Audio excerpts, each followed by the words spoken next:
Hello and welcome to episode 59 of the Crochet Circle podcast. I am Winnie. How are you all doing? I hope you're well. The keen-eyed amongst you will have already noticed that I have a bit of a different setup today.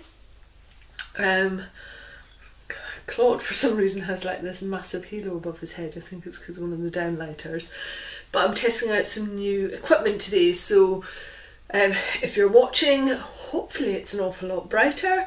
If you're listening, the sound quality should be as good, if not better, and yeah, you should be able to see everything, because although it's really quite gloomy outside, I'm using all the downlights and I have a new ring light as well that I'm testing out. So hopefully, like fingers crossed, in edit this will all work. And also I'm trying all of this on our tablet. I'm trying to record on our tablet because I feel like the quality of the video camera that I was using, which is a proper professional camcorder, is probably now so outdated that I'm not getting the best clarity possible. So I figured I will switch out to this tablet and see what that does for me. So it's all a little bit different. If you're seeing all of this, it has worked. If you're seeing none of this, I've burned it all because it's all tosh and I had to start again tomorrow. How are you? I hope you're well. It is the 3rd of November as I record this. Big day today. Big day. And yeah, I've had to sit in the car for about half an hour because it was lashing it down, or as we would say in Scotland, it was giving it pelters. It was pelting it down. And then it turned into hailstone. Like, it's the beginning of November. Why are there hailstones? Yeah, so I had a little chill out in the car. Started looking at how you do Instagram reels. That's quite interesting. I think I might actually start doing some reels because it like ticks that box for me that I love of jigging about and being stupid. Let's face it, like being a dofty is part of my mission in life. But also linking music to what I do with the podcast. And somebody in the global hookup, I think it was Mandy, who came in on the Sunday from Australia, was saying how much she loved it when she sees me dancing about and prancing about at the end of the podcasts to music. And I haven't been able to do that for ages because what happens is YouTube recognises the music, even if it's a few seconds, and it stops me from being able to monetize the podcast. And while I don't make, I'm not rolling in it from YouTube advertising, but the little bit that does come in helps to keep the podcast running. And so I can't do that anymore. So whilst I do dance about like a loon before each and every podcast, today it was Taylor Swift, Shake It Off. I can't add it to the end of the videos, and I'm really missing that connection of music to the podcast. It was always such an integral part to me, so Reels would let me do that. So I have plans. I will be on Instagram Reels at some point in the near future, I think. Shall we get into a podcast? This one is called Face the Frog, and yeah, it's probably got a bit of a double meaning for me on that one. So just a bit of a life update, because as I alluded to in last month's podcast, there's quite a lot going on in our lives at the moment. Since mid-February this year, we've been getting the house ready to put it on the market. If you're new to the podcast, I live in Cheshire in England, kind of the northwest of England, and we're remaining in this area, but we have quite a large farmhouse and it's too big. We don't need it. It's a ridiculous waste of resource, and so we're actually downsizing. So like I say, since mid-February we have been getting the house ready for sale, putting it on the market. It went on the market the day before lockdown in March. Classic timing. It was actually good timing because it meant everybody was sat at home hating their homes or needing to upsize or downsize, and they were all on Rightmove. Like, the stats for Rightmove over that period of time are just unbelievable for how many people were sat on the website looking at houses to buy. So it probably was a good time to do it. The downside was we couldn't get hold of paint, render, tradespeople, anything. So I did a lot of the work, and I have done it anyway. So we've got a really beautiful 5-bed old farmhouse. It doesn't look like a farmhouse on the outside, but it's got lots of really lovely features on the inside. And we have basically gutted it, upstairs and downstairs, totally renovated it, done so much work on this house because we were never moving from it. Never say never. Yeah, we're moving. It's just too big for us, and whilst I love it and I've got this amazing space for my studio and my office, we can have fewer bedrooms, less space, and have the same feel, and just enjoy our lives and stop pouring all of our money, frankly, into a house that's too big for us. That's a massive part of it as well. We pay quite a lot of money to have this house, and we've got rooms that we just don't even go into. So that seems ridiculous when other people are struggling to get larger houses. So we are downsizing. That was my printer. It's now finished talking to me. That's it, done for the rest of the episode, hopefully. Yeah, so we're downsizing, and what that has meant is that just so much of my time over the last 8 months pretty much has been taken up on house stuff. If you've seen me on Instagram, you'll have seen that I've been painting and renovating and sanding and doing everything, and some of that will continue when we get to the other end. So we have had an offer on the house. We thought we would be moving when this podcast goes out on the Friday 2 weeks ago. From there, we're not. And that's just in part down to the pandemic. One of the things in the UK, for those of you that aren't in the UK, we have a tax called stamp duty. And when you buy a house, you have to pay a percentage of the value of your house to the government in duty tax. They've put a hold on that until the end of March. So what happened was we came out of lockdown in the UK, and they put a halt on stamp duty, which is thousands of pounds. It's a lot of money to be saved, and the housing market has just gone kaboom. Like, it's just been so busy because of those two things, and it means that all of the solicitors and conveyancers are flat out, the house surveyors are flat out, the banks are flat out working out whether they're going to give people mortgages or not, and in the face of like a potential economic crisis coming our way in 2021, the mortgage lenders have been really tight on what they want to lend out to people. So I have had to learn that I can't control everything, which, you know, that goes against the grain for me. I'm in control of all of my life, but I can't control other people's diaries and ineptitude, especially solicitors. So I don't know when I'm moving. I expected to be recording this podcast from the new house and to be able to share bits of it with you and to be able to show you where I'm planning to do all my podcasting from and where my office is going to be, and I'm not. I'm in my beautiful existing office, my studio, which I love and I will miss dearly, but I'm not in the new house. And for those of you that have moved recently, you kind of forget, I'm guessing because I've never done this, but it's maybe a bit like childbirth, that you forget just how painful it is until you have to do it again. That's how moving a house is. The last time I sold a house was coming up for 12 years ago. And oh geez, that was a pain in the backside, honestly, and I'd completely forgotten how awful a process it is. And I know for some people it's really stressful, it's a lot for them to take on board. I don't find it particularly stressful. I don't feel that way about it. I just find it frustrating that other people don't move as quickly as I require them to move. That's what I find annoying, that other people are just so slow. So that's where we are. Maybe next month I'll be podcasting from our new house.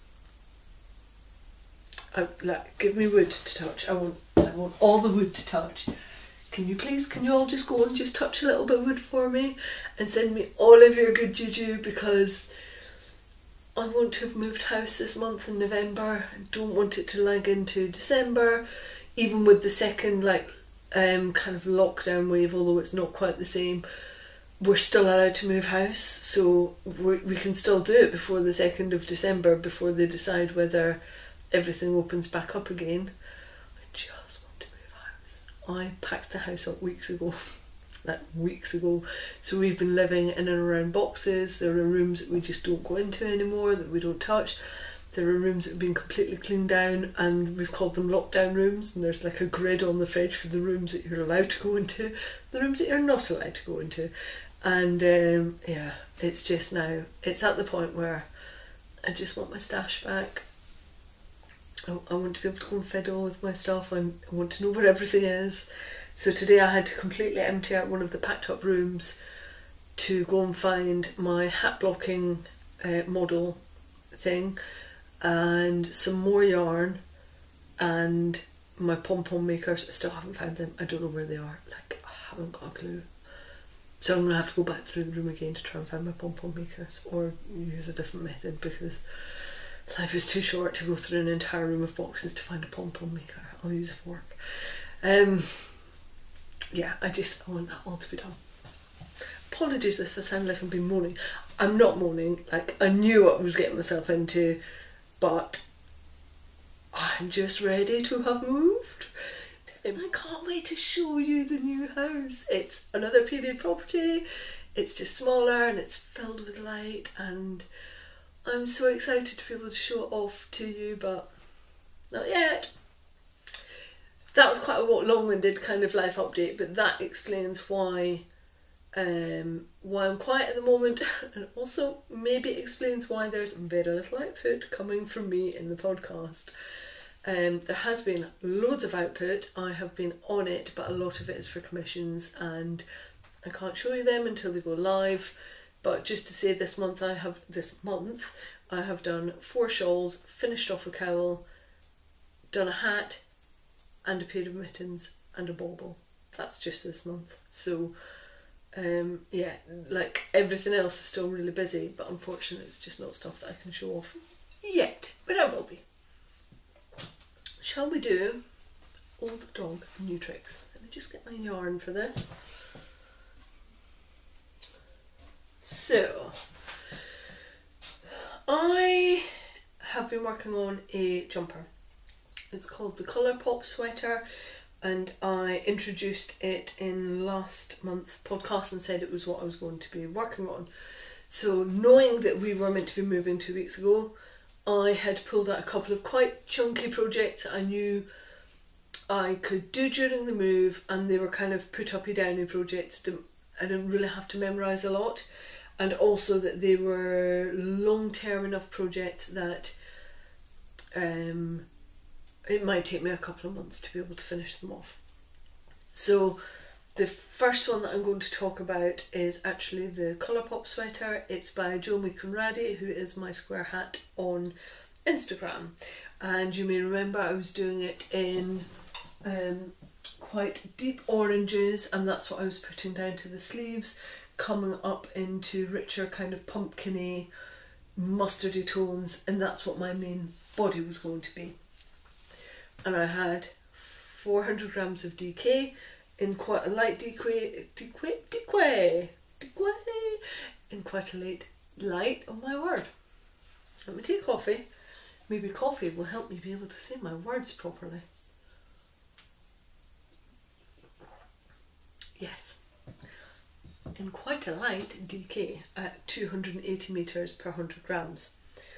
The problem is I ran out of yarn, and as you know, my stash is now downstairs and it's in Matthew's old office, and it was going to be like a monster sized effort to be able to go through it all and hope I had something in my stash that would blend and create a nice fade all the way through. And then I came up with the belter of an idea that actually what I could do, because it's DK that I'm looking for, was that I could pull together 2 strands of a 4-ply, or maybe one that's slightly thicker and a thinner 4-ply, and create my own variegated yarn that would work in the pattern. So what I did is I've got quite a dirty dark mustard coloured yarn, and which I was going to use for the ribbon cuffs anyway. And first of all I tried it with mustardy yellow colour with little bits of cream in it, variegated yarn, and when I twisted them together, what it does is the solid mustard dulls off some of the brighter colours in the variegated yarn, and the variegated yarn lifts some of the tone in the solid colour. So I got what I thought was really quite a nice effect with blending those two. And when I say blending, all I did was held the two strands together and twisted them so I could see what the effect of the yarn would be. But when I added this one into my jumper, the yellowy mustard was it's just too bright, and it's too much of a contrast with that pumpkin spicy orange that I had. So what I did was also looked at taking what is a much darker variegated yarn and adding the mustard into it, the variegated mustard, and seeing what that did. But I felt that the contrast was just too obvious. That you could see what was the original one and what was the new one. And the new one is my Indian giant squirrel, which I'd done socks in last month. So as a 4-ply yarn, that it's got pink and red and green and blue and brown in it. It literally has all the colours. So what I then knew from blending those two 4-ply strands was that the brighter mustard with the yellow couldn't be tamed down enough and was always going to be too obvious to add into my project. However, when I used the solid mustard against the Indian giant squirrel, I got a really nice colour blend, and it wasn't that dissimilar to the pumpkin spice blend that I had that was going through the body of the jumper. It was a little bit darker, more muted, but it worked in the fade, going from the spicy red into the pumpkin spicy orange colour, and then it would have been like a slightly more subdued mustard but with the hints of the red and the pumpkin in it. So it worked really well, and let me show you how it worked up on the back of the piece. So I'll add photos into the show notes.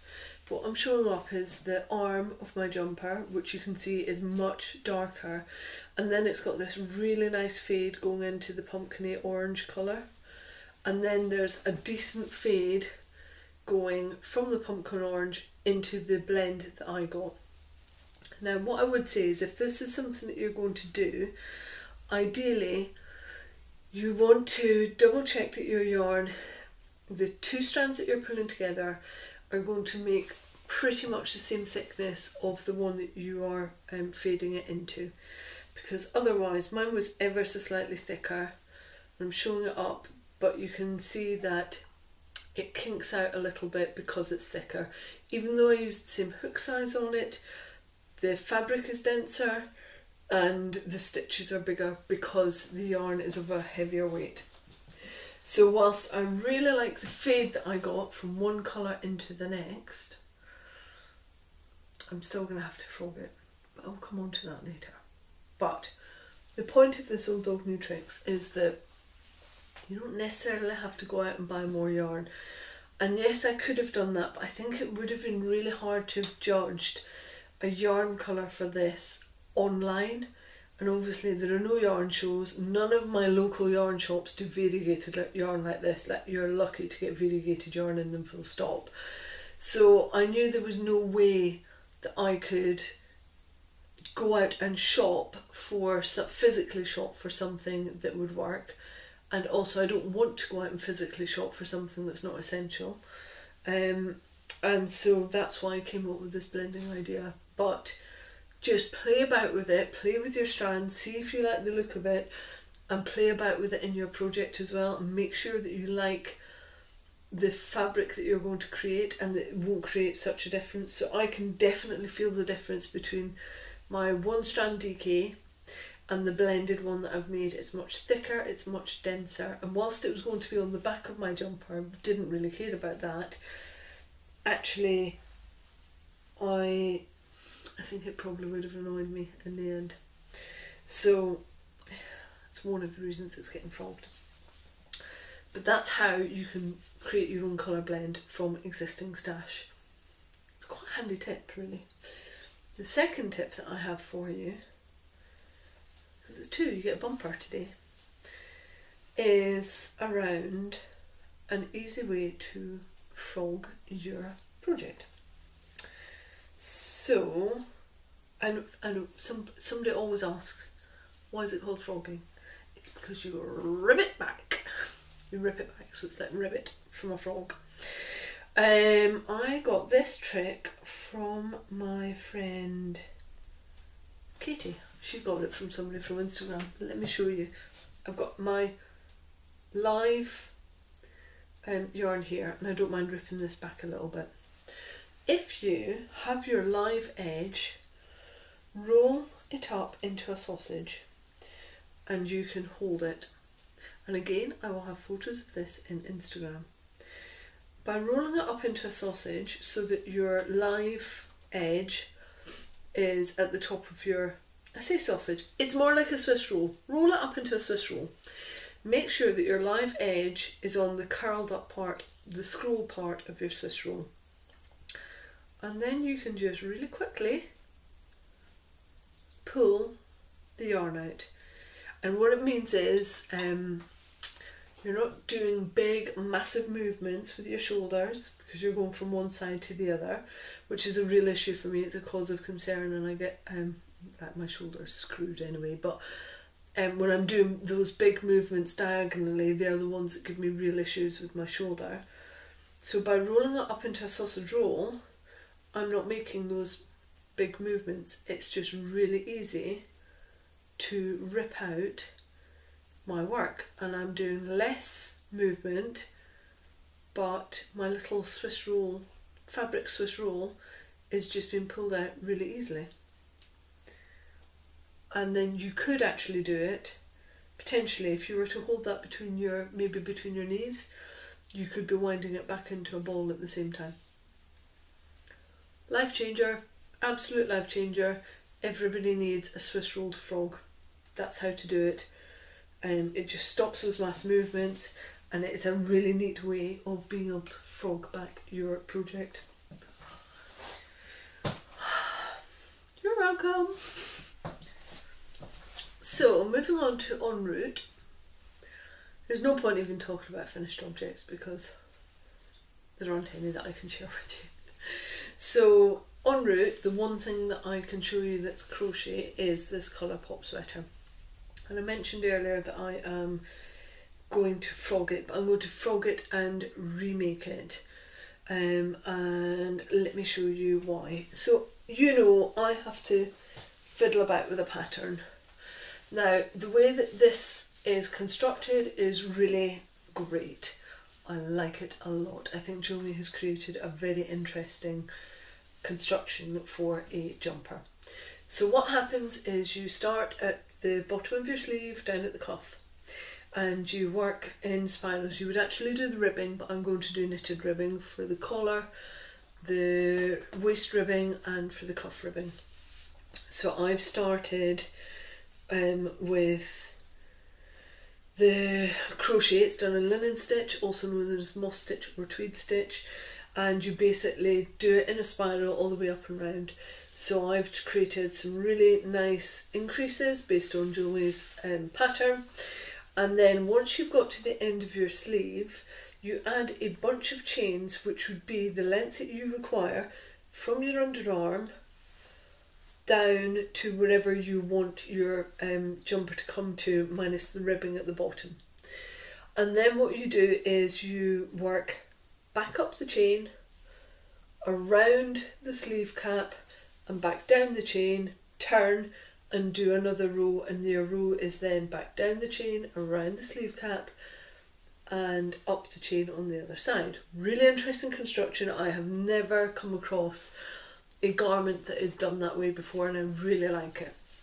And what that means is you can get really accurate length of sleeves, which for me with my big long old arms is fantastic. So I know exactly where I need my arms to finish based on my underarm.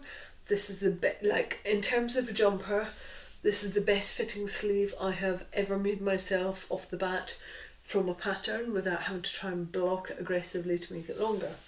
So that works really well. What I didn't know until I had actually finished the two back panels and sewn them together was I hadn't made it long enough. That's on me. I was trying to conserve yarn because I only had 400 grams, and that's why I had to add the panel into the back. But as soon as I had sewn that back panel in and I realised how much I'd sewn in, I knew that there was no way I was going to have enough at the front to finish it off and make it sit nicely over my chest. So, and the other thing that I realised is that for those of you that are seeing this on video, that I hadn't done enough on the sleeve cap part of it, and that I had scooped the front too low with my decreases. So again, totally on me, because I'm fiddling with the pattern, I'm using a different weight of yarn, I'm using a different hook size. If you follow the pattern and use the yarn, you will get the jumper of your choice. It's on me because I was fiddling.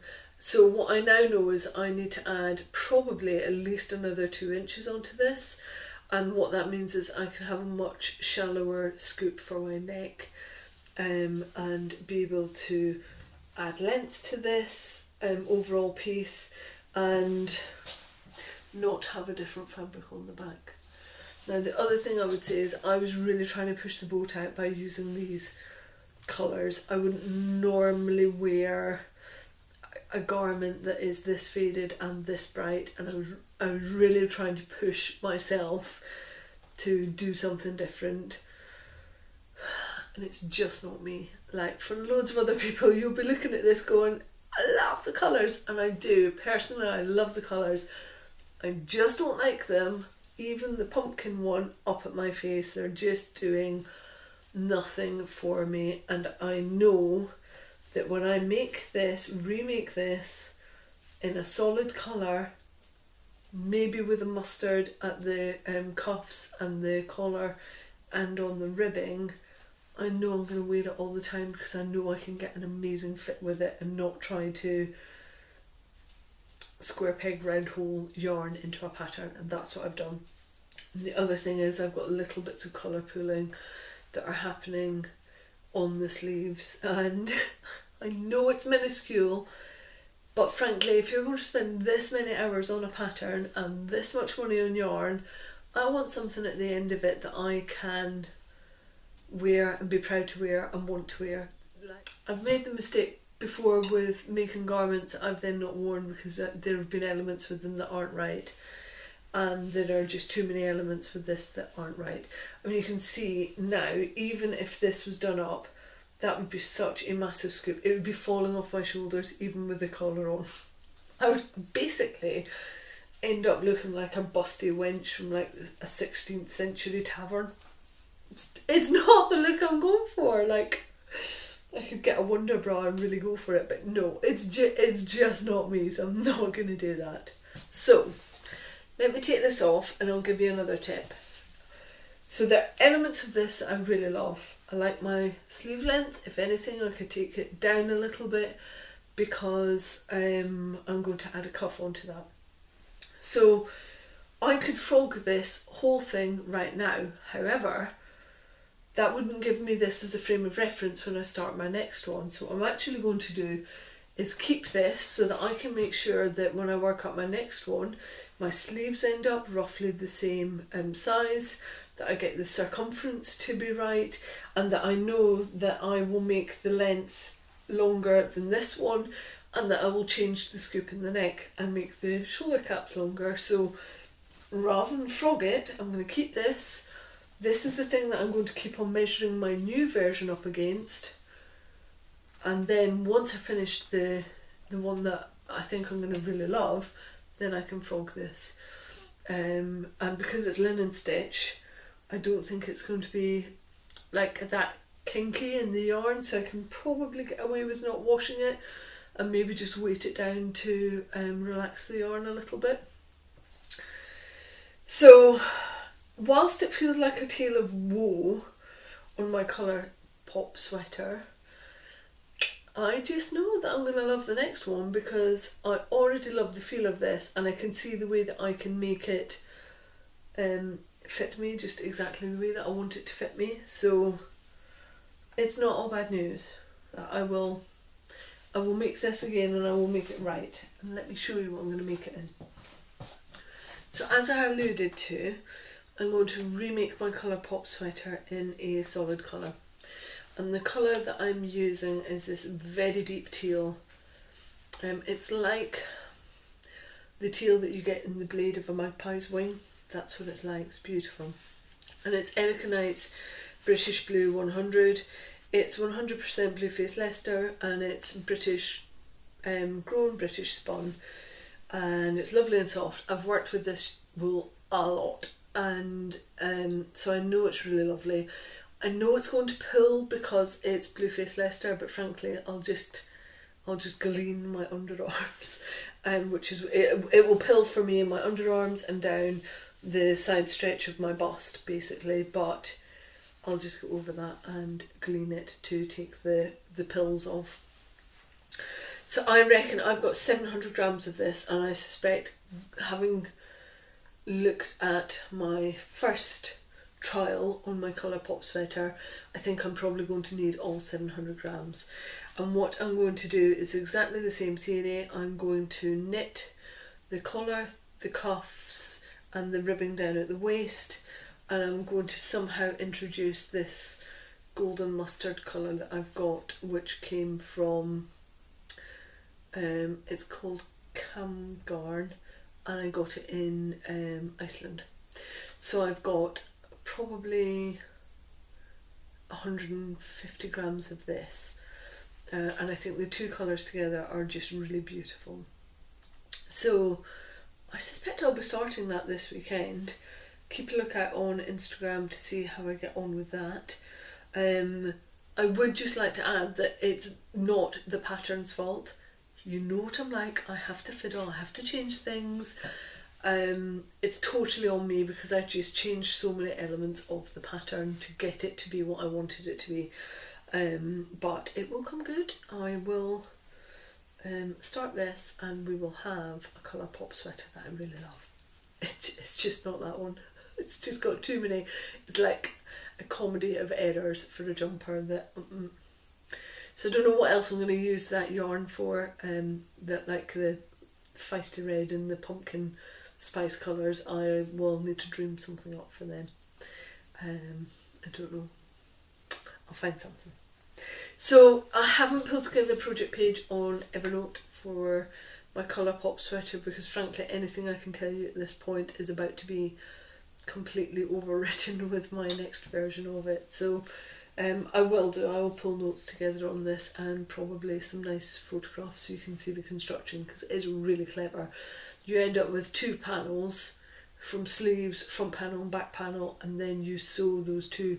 You sew down the front and you sew down the back, and that's it, and then add your ribbing in. So it's really minimal construction, but it's done in such an interesting way. What I would say is if you're looking to do the Colourpop sweater, a lot of the information for the pattern is in YouTube tutorials, so you're going to have internet access if there are bits that you don't understand and you need to double check. So if you're not a visual learner and you expect everything to be written down in a pattern, this might not be the pattern for you. But if you don't mind nipping to the internet to check bits out and seeing Jomie's tutorials, which are really good, then a lot, well not a lot, but quite a bit of the pattern detail is in the YouTube tutorial. So just know what it is that you're signing up to.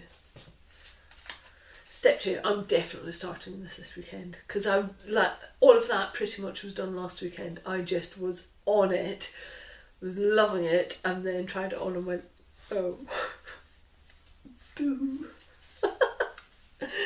Whatever, I've got over it, I've got a new one to start. So the other project that I'm working on is a knitting one. So what I did, because you know me, monogamous me, I now only work on one personal project at a time, one knitting and one crochet. So the knitting one that I pulled out, again, I wanted something that was a bigger project. I wanted something that was reasonably mindless, because when you're dealing with a house move and all that entails, you don't want something that's really going to bend your brain. You just want something that's easy to memorise, that you don't really have to think about, that you can sit and chill out to, and yeah, that was just an easy project to work on. So what I'm working on is a skirt, a knitted skirt, and it's called the Tower of Strengths. That is what the design name is, and it's by a lovely designer called Jimmy, and her design name is Jimmy Knits. And I'm using 3 different colours for it. So again, I went stash diving for this before I packed up my entire stash palace.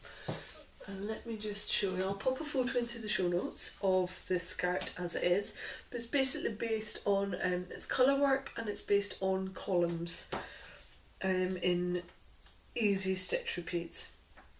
So you use 3 colours, and it's not quite a mini skirt. You could actually make it as long or as short as you like. I'm contemplating making mine just above my knee and wearing it with my knee-high boots.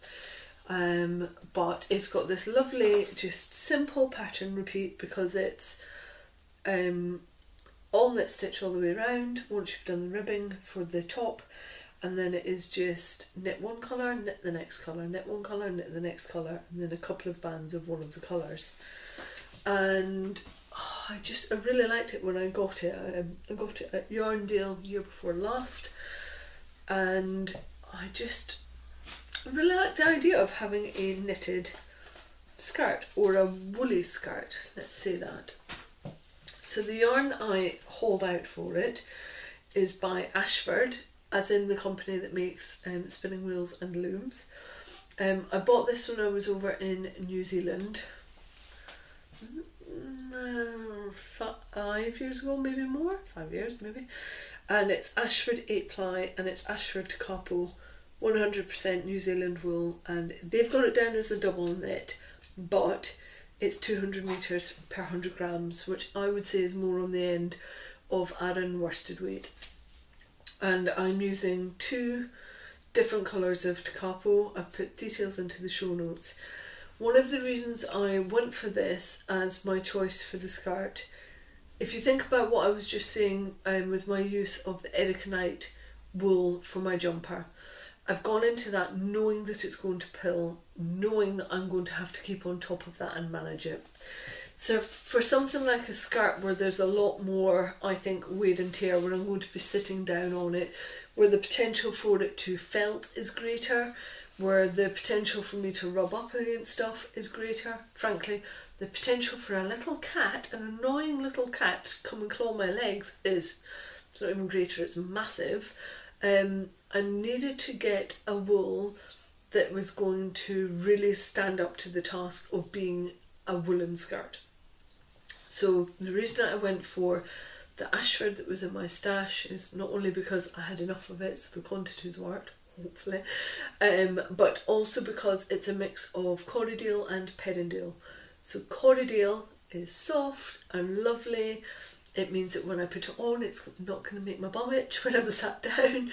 And with the Perrindale, that is quite a decent staple length, which means durability, and it hopefully will give the structure and a bit of the crunch that I need for a woolly skirt. So it should be much harder wearing and more durable and less likely to pill than BFL, Blueface Leicester or Merino would be in this situation. Obviously I won't know until I have actually got it on and I'm wearing it as a garment, but my feeling is that's what it will do. I'm also pairing those 2 Ashford yarns, which are, and one is called Neutral and one is called Slate, and the Neutral is like a very light oatmeal cream colour, and the slate is a bit misleading because it's probably more like a very light grey teal. It's more teal than it is grey, and it's not like a blue slate colour, which is why I think slate is misleading. It's definitely more on the teal end, but it's quite a light but dull shade of tealy grey blue. So I'm pairing that neutral and that slate up with what's quite a light, not fawny brown, quite a light, how would I describe that? It's like a rich creamy brown colour, and I really love the three colours together. So I know that in the construction of the skirt I need more of the Ashford colours than I do of that brown, and which is just as well because I only have one skein of it. And I chose it because I thought the colours worked really nicely together. It was nice and subtle, which, you know, increasingly I'm just learning to accept that I like subtle clothing. I'm not big on masses of colour, it's just not me. Frankly, my personality is big enough that I don't need to show it off in my clothing. That I'm far more likely to wear something that's subtle. And I think there's just enough definition in the colours for each of the stripes through the three colours that I have chosen, and I'm really loving it. Like I say, it's quite a nice mindless knit. I'm not having to think about it, it's just easy going. I think I might have just seen when I've dropped a stitch, that's not good. But yeah, I'll keep on plodding away with this one. I'm not in any rush to do it. I'm just enjoying having something that I can go back to, and I think it's going to be gloriously warm, because one of the benefits of colour work is, whilst you're not necessarily working with two strands, you have got a double strand material, so it's really quite nice and dense, which is lovely. Now the other thing about this is, having done a part of a knitted skirt, I really want to do a colourwork crocheted skirt. I think that's going to be a future design in progress, because like I already know the colours that I want to use, I already know the yarn that I want to use for it. I just need to think up what my design is going to be. But one of the benefits of this skirt design that Jimmy has done is it's just really simple and relaxing, and if I can pull that into a crocheted design of a skirt, then I think that's a winner, because it's quite a big area to do for a skirt, and yeah, it's kind of got my creative juices flowing on making my own crocheted designed skirt. We'll see what happens. So there are my two en routes. That's it. They were purposefully quite big projects. Obviously my Colourpop sweater is now an even bigger project than I expected it to be, because I want to rip it out and redo it. C'est la vie. That's my frog. It's better, like one of the reasons I called this episode Face the Frog is because one, I'm going to have to frog that, and two, it's better to just face the pain of dealing with that than have yarn tied up in my wardrobe that I'm not going to wear, and to continue putting time and effort into this jumper when I know it's not going to lead anywhere. So I'm facing that frog and I'm swallowing it. This is like, it's business terminology that if you've got a set of tasks, and there's one that you really don't want to do, then it gets called the frog, and that should always be the first thing that you do in your day. Swallow your frog first, then the rest of the day is just gravy from then on out. And if you've got more than one frog, you swallow the biggest, ugliest one first, and then it all gets easier. So that's my frog. I will be dealing with the frog. On to feeding the habit. My yarn ban continues, but I continue to be able to get new yarn in my life, which is, you know, it's a talent. It's a real talent to be able to do that. You may remember that last month I had a massive destash of lots of my craft supplies, and in doing so what I actually did was a little skein swapsy with Lisa, who is Lisa Raspberry Crochet, who'd also been doing a yarn destash on her Instagram, and so she got a skein of tweed yarn from me and I got a skein of tweed yarn from her. different tweed yarns. So mine is from Studio Donegal, and the yarn type is, it's called Darnay, and this one is a 4-ply fingering weight.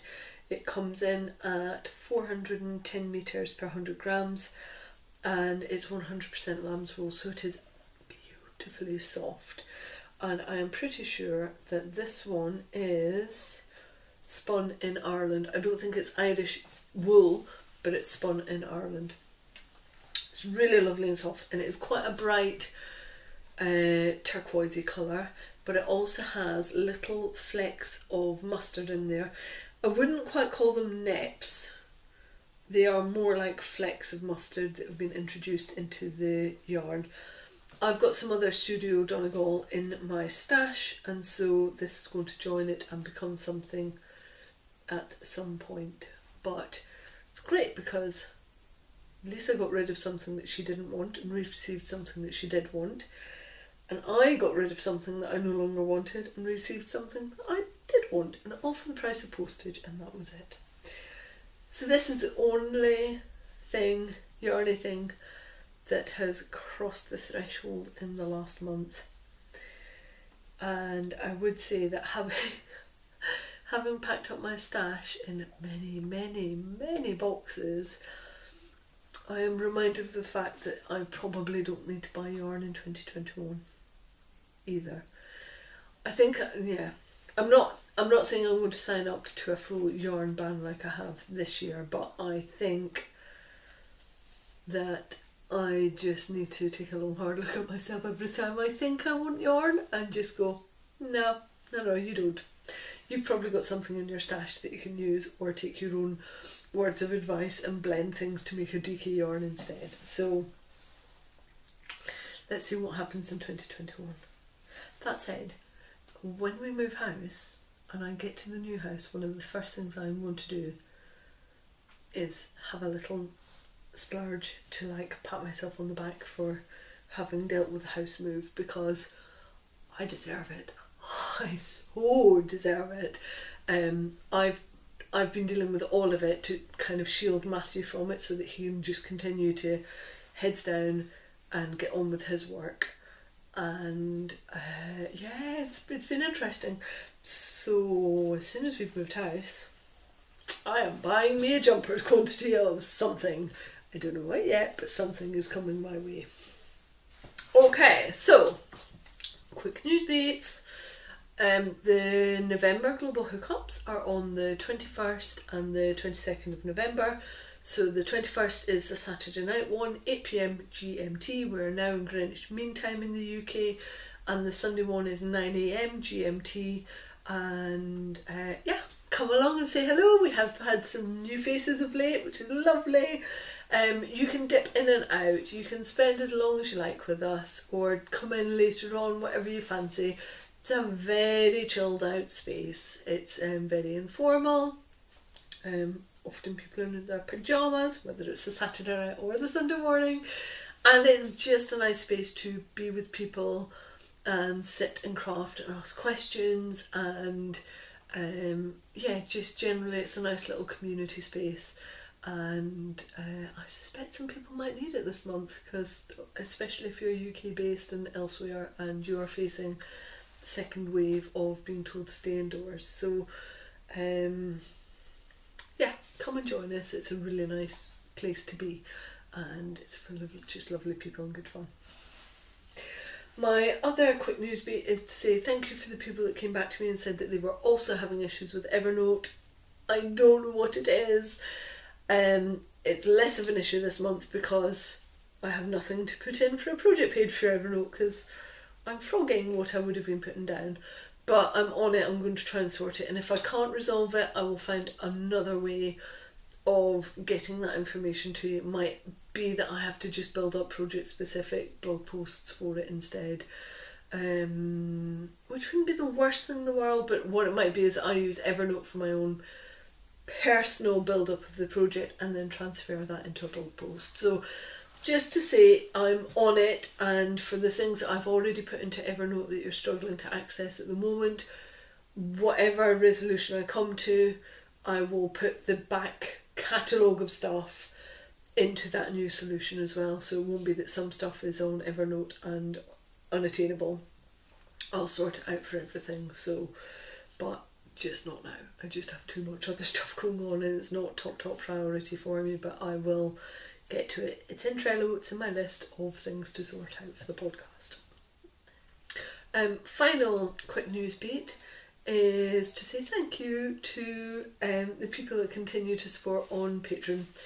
It really makes a difference, and I just thought I'd give you a little bit of update on what the money is actually being kind of pulled together for. So ever since I started doing the video part of the podcast, I always have to like beg, steal and borrow a little bit of Mac time on Matthew's Mac, which he uses for work.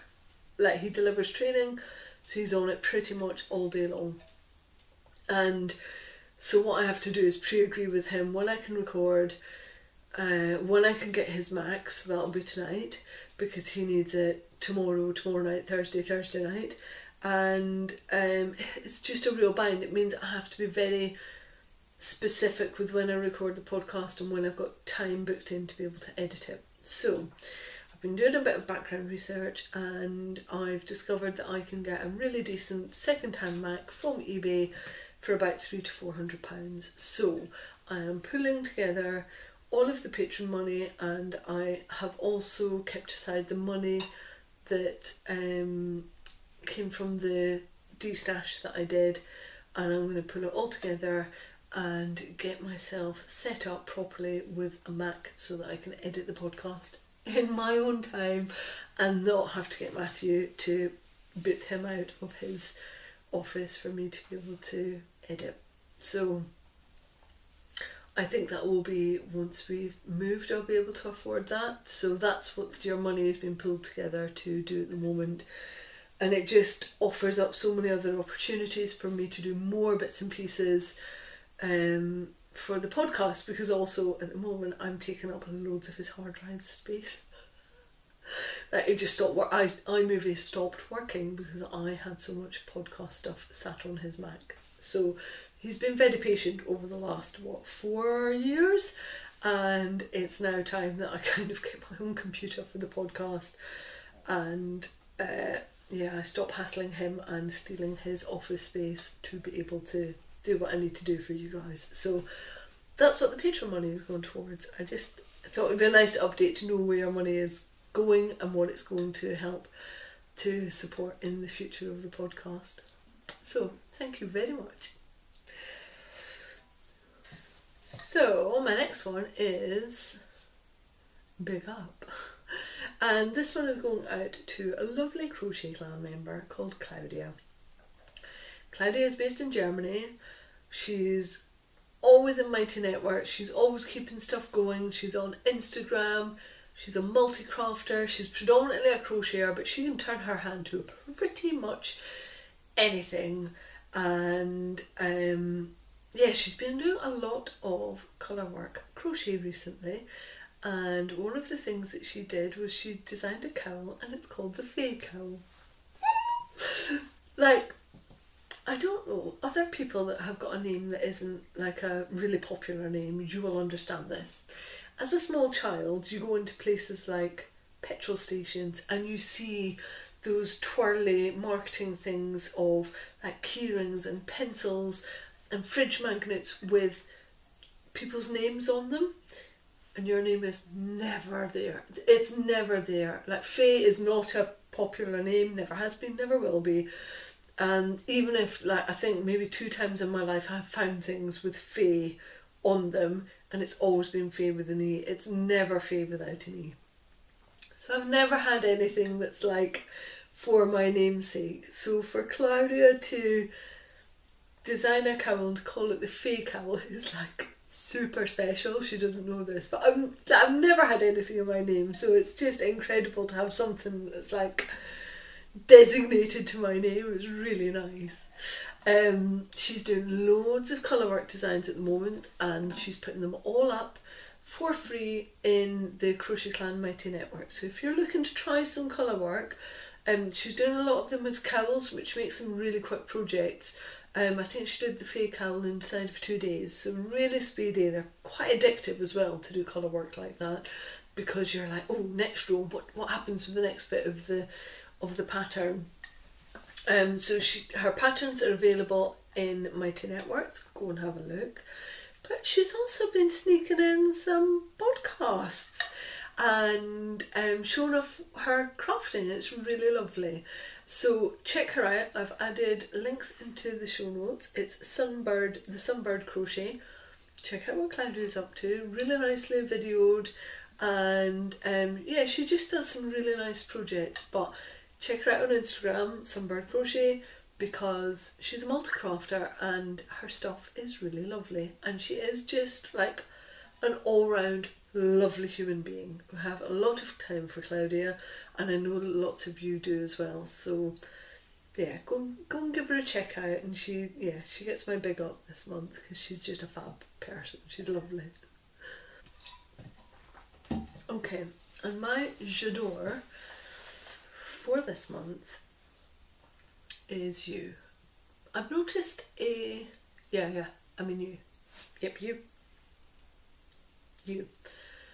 I've noticed a general trend this year, because of the pandemic and the situation that people are in, whether they're homeschooling, having to now work from home, everything is just different. And I've noticed with a lot of people in the networks, on Instagram, within global hookups, like the Crochet Clan, people saying, oh, I used to do that, but I'm not doing that anymore. And the thing that quite often they're not doing anymore is investing time in themselves and the things that they really enjoy. So it might be that they're no longer going out and exercising like they used to, or they're not having that long soak in the bath, or whatever it is that tops them up, they've stopped doing this year. I would say that for lots of us, it's in our nature to look after everybody else first. You kind of look around, you put yourself on hold, and you see what everybody else needs, and you fulfill their needs first and make sure that everybody else is okay. And that's fine, but if you're not doing what you need to keep yourself topped up, then your foundation stones start to crumble. So, if you need somebody to tell you to have that long bath, to go for that run, to sit for an hour in crochet, to go for a walk on your own without family members, to do whatever it is that regenerates your batteries and gives you that energy again so your foundation stones are good, I'm giving you that out. Just go and do it. Take time out for yourself, make sure that you're good, and then you're going to be better able to support everybody else. But if you just keep on running flat out looking at everybody else, your batteries are going to flatten out, and that would be a real shame. So please just look after yourselves. Please keep yourselves topped up. Please make sure you're taking time out for yourself. Please make sure that you're looking after yourself and doing what you need to do to keep you running, so that then you can support everybody else, but keep yourself running first and foremost. As we would say in Scotland, consider yourself telt. You have been told to look after yourself and invest time in yourself. Do the things that make you happy first and foremost. That felt a little bit like a lecture, and I really didn't mean it like that. I just, you know, when you see lots of people around you saying, oh, I used to do that, but I don't do it anymore. And it was things that you would define as being part of their every being. It was really part of them as a person. You could see it was the thing that they really got an enjoyment from. And if they're not doing that, then that's a real shame. So hopefully, somebody, you know, if somebody says, oh, why, what are you doing that for? You can say, well, Faye told me I had to. There you go. Faye says you can. That's it. The Crochet Clan says that you can, so that's it. Go and do it. Crochet Clan says yes. Right, my lovelies, I'm done. I don't know how long or short this one's going to be, because yeah, there's a lot of spraffing and not very many projects, and apologies, but house move. Right, I shall see you next month. Don't know where, don't know when. I do. It's the 4th of December. I just don't know where the hell I'm going to be. I might be here. I mean, it's bad news if I'm still here. Touch wood, keep on touching wood for me. I will see you on the 4th. Have a lovely month until then. See you soon. Bye. Weaving.